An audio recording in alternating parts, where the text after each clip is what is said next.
Good morning. My name is Susan Reardon. I'm the staff hearing officer, and I call the meeting of Wednesday, July 28th to order. First on our agenda under preliminary matters is requests for continuances, withdrawals, postponements, or the addition of ex-agenda items. And I have not received a request for any of those. So we will hear the items in the order that they appear on the agenda. Under announcements and appeals, I have no announcements at this time. And I've had no recent appeals, so there's no items under that section. So we'll move to comments from members of the public pertaining to items not on this agenda. If you would like to address the staff hearing officer on items not on this agenda, you may do so by clicking on the raise your hand icon, and it's shown on the screen there. It's the little hand with the green arrow. And all you need to do is just click it once, and it will turn red, and I can see that you'd like to address the staff hearing officer. And if I see that, I will call on your name, and you'll have 2 minutes to state your comments. And I see no one raise their hand. And Kathy, I assume we received any written correspondence on items not on the agenda for this? No, we have not received any general public comment at all today. Thank you. Okay, great, thank you. So I will close the public comment on that section of the agenda. And we'll move to the first item, which is 2436 De La Vina Street. If the applicant and staff would like to turn on your cameras, please. And we'll first have staff do the presentation and recommendation, followed by the applicant if they would like to add more information. So Ms. Swanson, anytime you're ready. All right, can you hear me okay? Okay, so good morning. We are here to talk about 2436 De La Vina. This approximately 4,200 square foot sized RMH zone lot is located at the corner of De La Vina and Quinto Street. And Mr. Russell, if we can go to page 2 of the plans. Thank you. The site is currently developed as a single family residence and is non-conforming to parking, open yard, and front setback requirements along Quinto Street. The project is essentially to add parking to the site, but there is additional site work such as an interior remodel and window and door changes and utility upgrades and things like that. But what is under the scope of the staff hearing officer is 3 modifications to allow this uncovered parking. First modification would be to allow uncovered spaces instead of covered spaces that are typically required for single family residences. A front setback modification to allow those uncovered spaces to be located in the required front setback fronting Quinto Street. And then finally, an open yard modification to allow the reduction in the non-conforming open yard on site to accommodate these uncovered parking spaces. So first off, transportation staff did review the proposal and is supportive of uncovered parking in lieu of covered parking due to site constraints. They analyzed impacts such as adjacency to the corner and site distances and things like that. And at one point, a carport was considered for this site, but it would be less functional due to the site constraints of the existing house and its U-shaped form. It just couldn't accommodate a carport that would be functional. And so transportation staff was supportive of the uncovered parking. Additionally, planning staff has reviewed this project and is supportive of all 3 modification requests to allow this on-site parking as an appropriate improvement on the lot. We can see the open yard diagram on the next slide. And so when open yard is non-conforming, instead of using the standard 20 by 20 dimensions, we use 10 by 10 dimensions. And so unfortunately, this project would result in the loss of some compliant non-conforming open yard, this 275 square feet that's within that void of the U shape. But adding parking to the site is a benefit to the property and an appropriate improvement, and so staff is supportive of it. And the other areas of compliant non-conforming open yard would remain intact, but it's important to note that the 265 square feet noted at the rear of the house technically doesn't count as non-conforming open yard because it doesn't meet those minimum requirements. but it is functionally useful because it does connect these two areas at 170 square feet at the back of the yard, and then the 625 square feet that fronts De La Vina Street. That's really the most functional, and that's remaining completely intact. And so staff is supportive of this open yard change. And in regard to the front setback concern, staff is also supportive of it because front setback modifications are typically aesthetic issues. And this project was reviewed by the Single Family Design Board on 2 occasions, February 16th and June 21st of this year. And at both meetings, the SFDB didn't express any kinds of concerns about the proposed parking. They had more concerns about what was happening on the actual house, not the parking so much. And at that second hearing, the SFDB explicitly expressed support for the 3 requested modifications and gave comments to guide the applicant in finalizing design details that aren't necessarily related to the parking, but will be updated when they return to SFDB. And in regards to environmental review, they did submit an archaeological letter report noting that there are no archaeological monitoring required for the project, and it's unlikely that they would discover anything during construction of the new driveway and driveway apron. But just in case, there is our standard condition of approval related to the unlikely discovery of archaeological resources included in the staff report. And then other kinds of concerns like erosion potential and expansive soils and those kinds of issues would be addressed during the building permit stage with engineering and building code compliance. There are no mapped hazardous waste sites within 1,000 feet of the subject parcel, and there are no active oil wells or known contaminated soils on site. The city's architectural historian reviewed the project and confirmed that no historic resources exist on site, and the proposed development would not impact any historic integrity of other structures.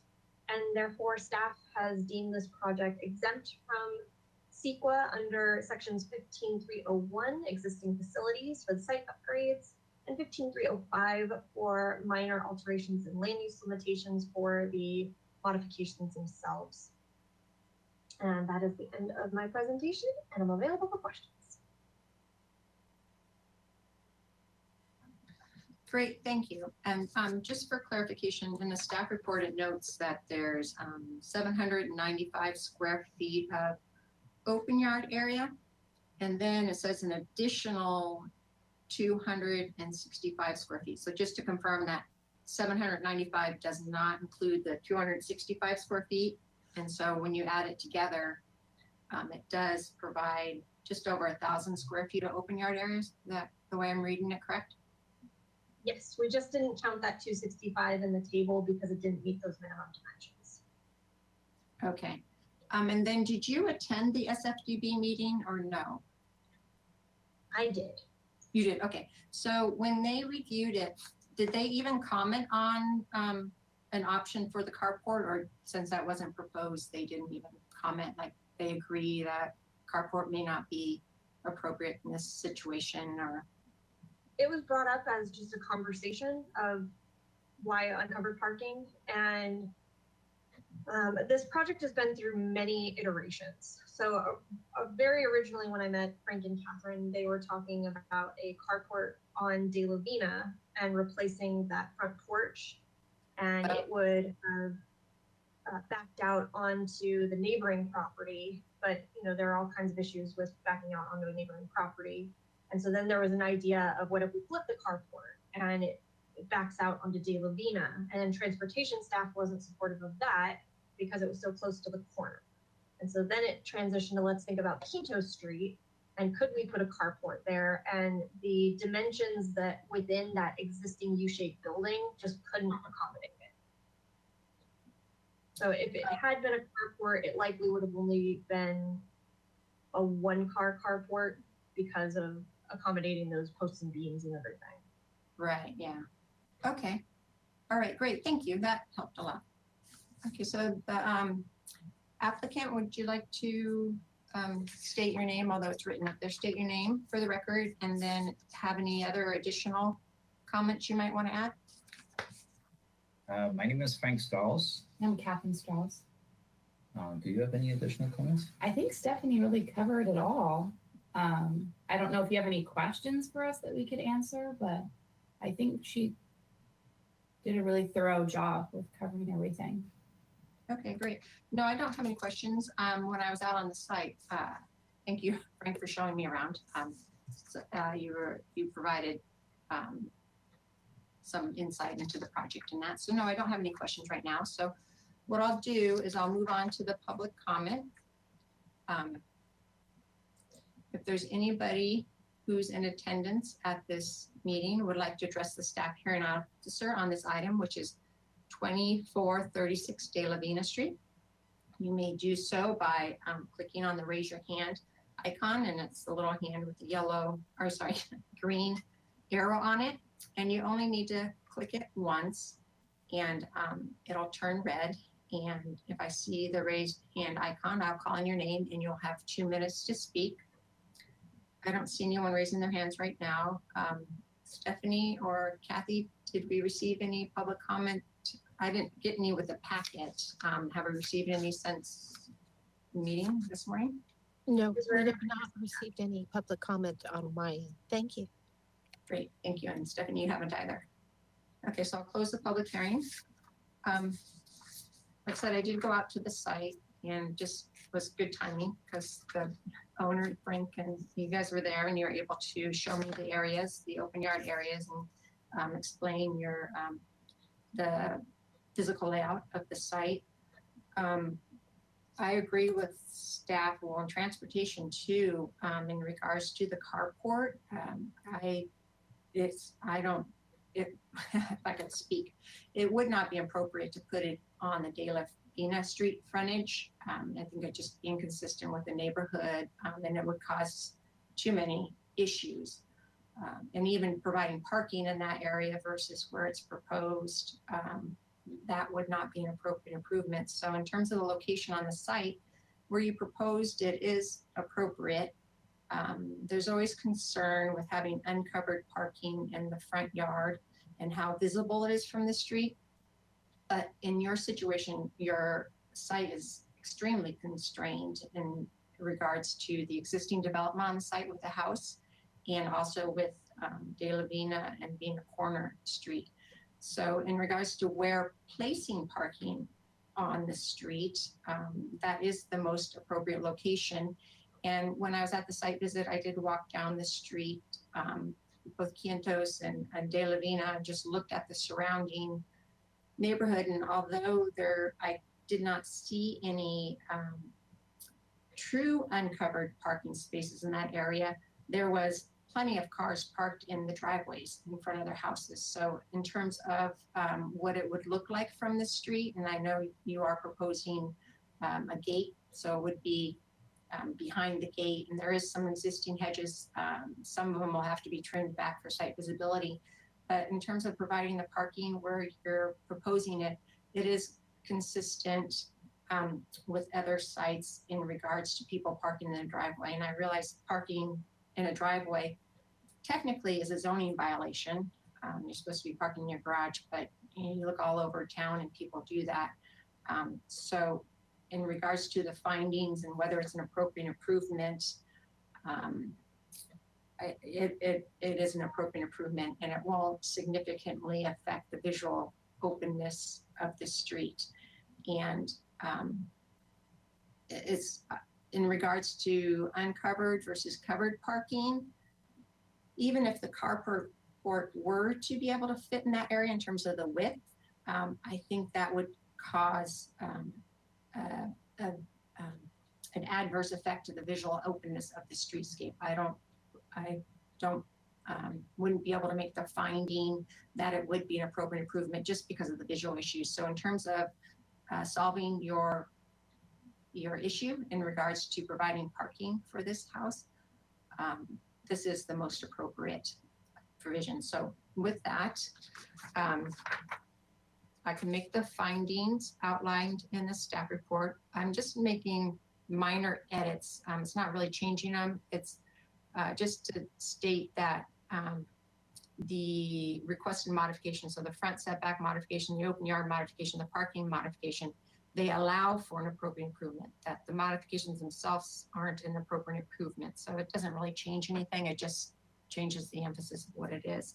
And then in regards to the conditions, I'm just going to switch the order so that the street tree removal is number 1 and the archaeological is number 2. That's just the way that show conditions are usually formatted. So again, no big deal. So with that, I will make the findings outlined in the staff report and approve your project subject to those conditions that staff proposed. My action is appealable to the Planning Commission within 10 calendar days. And the Planning Commission also has oversight authority of all my actions. And if they felt this warranted additional discussion before them, the liaison could call this item up within that same 10-day appeal period. And if either of those situations would occur, Ms. Swanson would contact you. Okay? Right. Thank you so very much. Yeah, Sure. thank you. All right.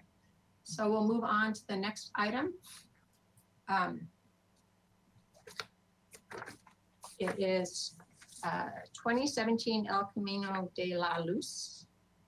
If the applicant and staff would like to turn on their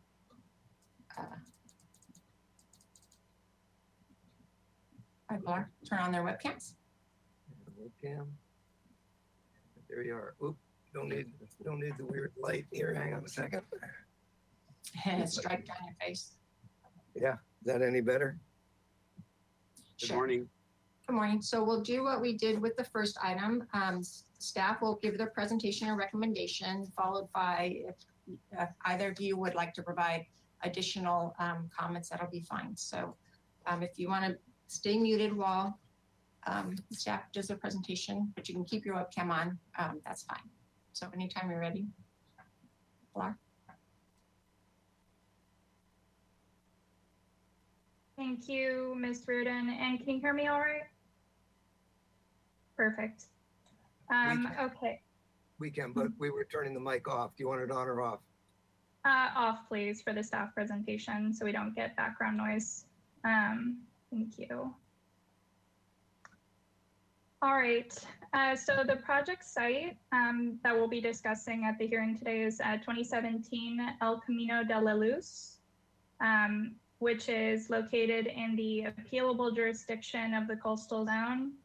And then, Mr. Russell, do you have a vicinity map that you can pull up? Just want to show for context of where the site is. I think it's a separate attachment.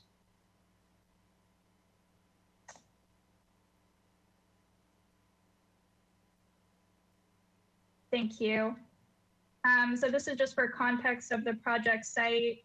You can see it's close to the bluff, but it's not a bluff edge property, and you can see the project site identified. So the existing site is developed with a 1,099 square foot single unit residence and a 247 square foot attached garage. And then Mr. Russell, if you can just zoom in a little bit to the proposed site plan. Thank you. So the project consists of a 334 square foot interior remodel to accomplish an improved kitchen layout and dining area, as well as a 410 square foot addition to the residence to allow for a new laundry room and a master bedroom suite. And as part of the project, the existing one-car garage will be slightly relocated and enlarged from 247 square feet to 270 square feet. And the ultimate purpose of today's hearing is to discuss a coastal development permit to allow for this development. Mr. Russell, can you go to, I guess, sheet 3 of the plan set? Thank you. And then, so you can zoom in just a little bit so it's a little bit more clear. All right, this shows the existing floor plans. You can see the existing one-car garage, which is a little bit set back from the front of the residence. You can also see there's a little laundry bump out at the back of the garage, and you can see the location of the existing kitchen and a guest room. And then if you go to page 5, Mr. Russell, of the plan set. Thank you. And then just zoom in a little bit. This shows context of the garage moving up a little bit, so it's more in line with the existing front facade, where the other bedroom is on the other side of the house.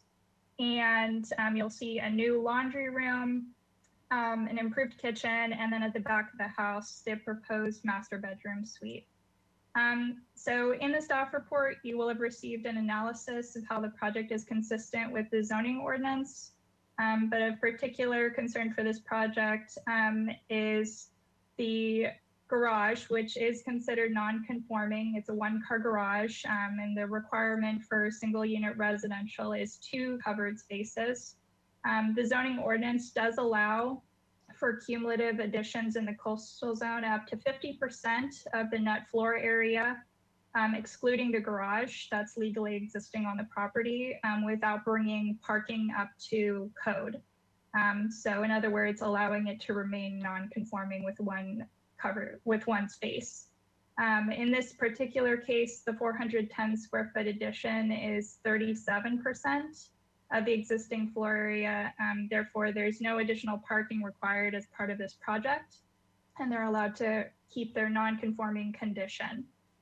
And then, as mentioned earlier, this project is located in the appealable jurisdiction of the coastal zone, so it must be found consistent with the California Coastal Act and the city's local coastal program, LCP, which implements the Coastal Act. This project site is located in the Mesa component area of the coastal land use plan, and in general, the issue areas for development are mostly infill that could potentially block public scenic views, as well as coastal bluff erosion. This site, as you saw in the vicinity map earlier, is not located on a coastal bluff, and it doesn't contain any public scenic views. It's also consistent with several policies, but particularly you'll see in the staff report 4.3-7, which is compatible development. The neighborhood typology is a mixture of 1- and 2-story residences, and the proposed addition that's before you today would be consistent with that type of building type, as the character of a 1-story building would remain. It's not a significant change. It's extending a little bit more towards the interior setback while still maintaining the setback, but overall the type of development would not change significantly. And then also the site is not located in any environmentally sensitive habitat areas. It's located in an existing neighborhood with adequate public services, and there's no anticipated significant adverse effects to coastal resources that are that we would anticipate with this project. And then lastly, the project was found exempt per California Environmental Quality Act CEQA guidelines, section 15301 for existing facilities. And as this is a 1-story residence and they're doing a minor addition, it is exempt from design review by the Single Family Design Board. And that concludes my presentation. I'm here for any questions related to the coastal development permit if you have any. Otherwise, I'll turn it over to the applicant. I do have a question regarding zoning. Mm-hmm.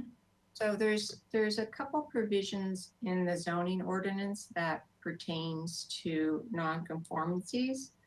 One is the provision that you stated in regards to adding more than 50% of the floor area, you need to bring it up to code. And then there's the provision, they're demolishing it. So that section talks about existing parking spaces.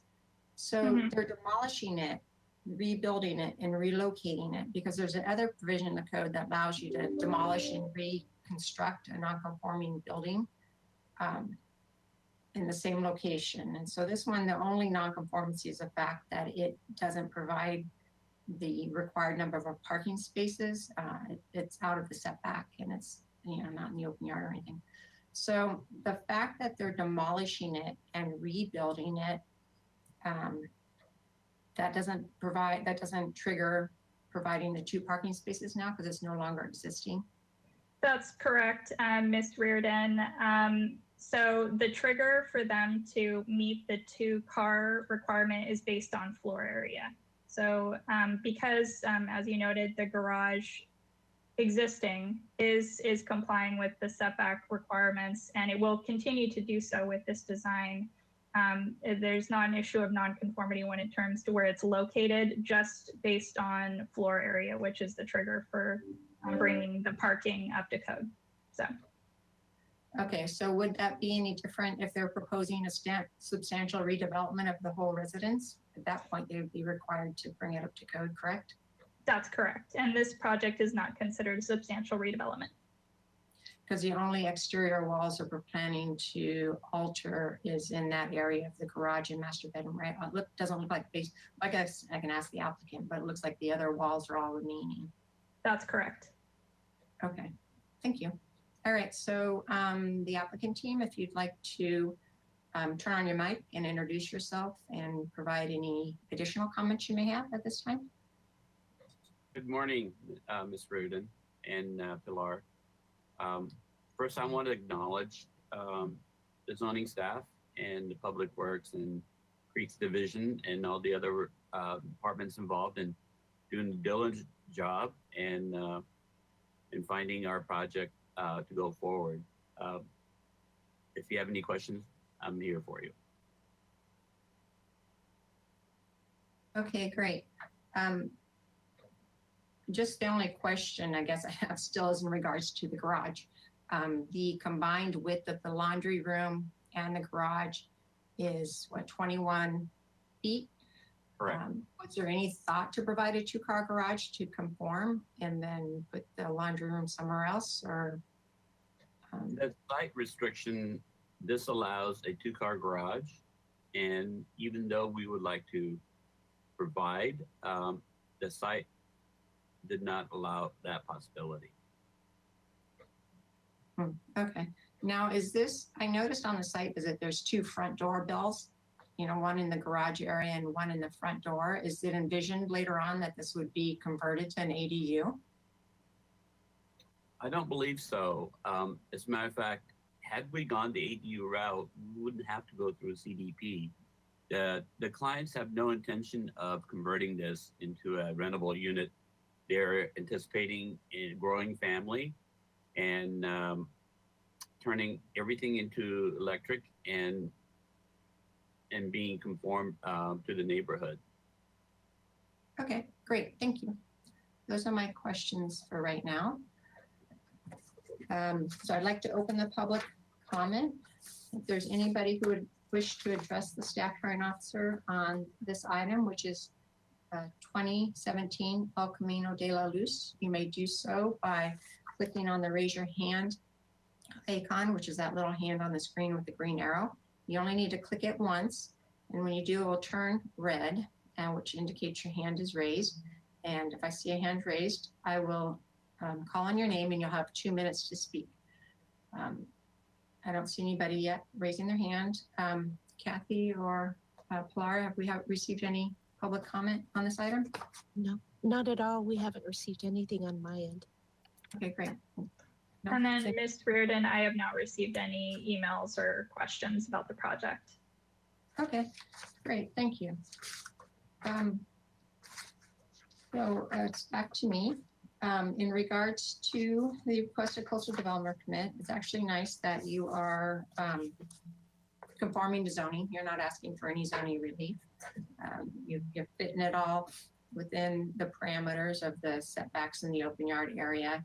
And as Pilar had indicated, our zoning ordinance does allow the nonconformity to continue even though the garage is demolished and rebuilt. So in regards to the actual policies, the coastal land use plan policies regarding non-conforming development. You are demolishing the garage, but you're not, the project as a whole does not represent a substantial redevelopment. So it is consistent with the non-conforming development policies. Again, then with stormwater and compatible development, I walked around the neighborhood and looked at how the development pattern is, and this is consistent with the development pattern. There's a number of homes that do have the garage facing the street, and it is a current situation. And although it's getting closer to the street, it's still respecting the front setback, and so it is consistent with the development patterns of that neighborhood. And then also the project's not on the coastal bluff, so there's not those types of issues. So in regards to the findings, I can make the findings outlined in the staff report. Staff has proposed a number of conditions. I don't need to add any conditions of approval to be able to make those findings. And the applicant, you have reviewed those conditions and understand them, agree with them. Is that? Yes. Okay, great. So I will make the findings outlined in the staff report and approve the coastal development permit, subject to those conditions of approval contained in the staff report. My action is appealable to the Planning Commission within 10 calendar days. And they also have oversight authority of all my actions. And if they felt this project warranted additional discussion before them, the liaison could call this project up within that same 10-day appeal period. And if either of those instances would occur, Pilar would contact you. Okay? Okay, thank you. All right, sure. Thank you. Yeah, sure. And that was the last item on the agenda, so I adjourn the meeting. Thank you all very much, particularly Will for his skill set and Thank you, Pilar, Pilar, too. for your great work. Guys. Wow, thanks.